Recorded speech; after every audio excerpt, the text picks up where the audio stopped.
অনুপ্রেরণার আরেক নাম হোয়াটসঅ্যাপ বিল্লাল ভাই, নাকি না হোয়াটসঅ্যাপ বিল্লাল ভাই, যে যাকে যেই নামে আর কি চিনেন। আচ্ছা যাই হোক, উনি 3 মাসে 44 লক্ষ টাকা ইনকাম করছে। এখন এই টাকার লোভটা দেখে অনেকেই কন্টেন্ট ক্রিয়েটে নেমে পড়ছে, মানুষ তাদের কর্মস্থলটা বাদ দিয়ে, মানে বাঙালি বলে যাই হোক। এখন উনি তো আপনাদের কাউকে কপি করতে বলে নাই, এখানে কপি করবেন কেন আপনারা? আমি মনে করি আপনারা যে যার কর্মস্থলে ছিলেন সেখানে চলে যান। এখানে আপনার মেধা যদি খাটিয়ে আপনি প্রতিষ্ঠিত হতে পারেন, সেটা আপনার ব্যক্তিগত ব্যাপার। এখানে আমি আপনি যত যাই কিছু করি না কেন।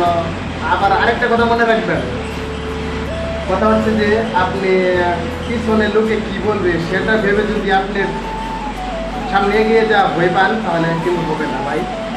তো আমাকে অনেকে অনেক কিছু বলছিল, যে তাদের উদ্দেশ্যে আমি একটা কথা বলি। তো ভাই, জীবন হচ্ছে আমার, আমি জীবনটাকে যেভাবে নিব, যেদিকে নিব সেদিকেই চলবে, তাই না? এখন দর্শক দিলেও ভাইয়ের মতো যদি আপনিও আপনার নিজের কর্মস্থল ছেড়ে দিয়ে কন্টেন্ট ক্রিয়েটারে নেমে পড়েন, তাহলে কিন্তু সেটা হবে না।